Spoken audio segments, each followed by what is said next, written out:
que tu alimento sea tu medicina y tu medicina sea tu alimento. Hace un poco más de 25 siglos, el padre de la medicina, Hipócrates de Cos, ya sabía que la alimentación tiene una influencia decisiva en nuestra salud. Muy buenas. Soy Eugenio Padilla, cocinero y panadero saludable y consciente.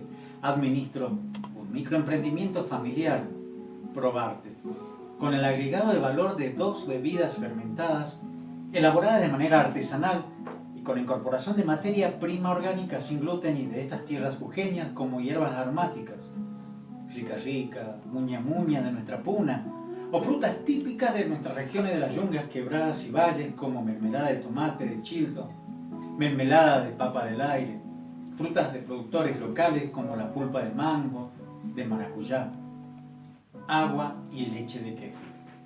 Kéfir en turco significa bendición. Son nódulos polisacáridos que en contacto con agua pura y azúcar mascabo orgánica, en el caso del agua de kéfir, y de leche entera o descremada en el caso de leche de kéfir, respetando siempre los protocolos de seguridad para poder brindar una calidad en los productos. Son bebidas fermentadas. La higiene es la principal preocupación que se tiene para poder elaborar estos productos. Lo que hace el beneficio es estimular el sistema inmunológico, mejora la digestión y un aumento en capacidad del cuerpo para prevenir y combatir enfermedades, acompañando todos los remedios que el médico pueda estar prescribiendo. Porque somos lo que comemos y lo que hacemos. Queremos compartir con todos esa pasión de lo que nos hace para mejorar y revalorizar aún más lo que comemos. Dice Madre Teresa de Calcuta, no importa cuánto das, sino cuánto amor le pones cuando das.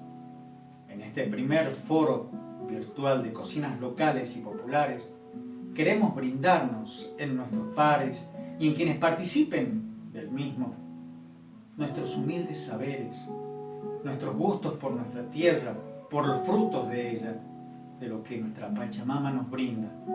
Por eso y sobre todo, tratando de extender nuestra calidad de vida. Los esperamos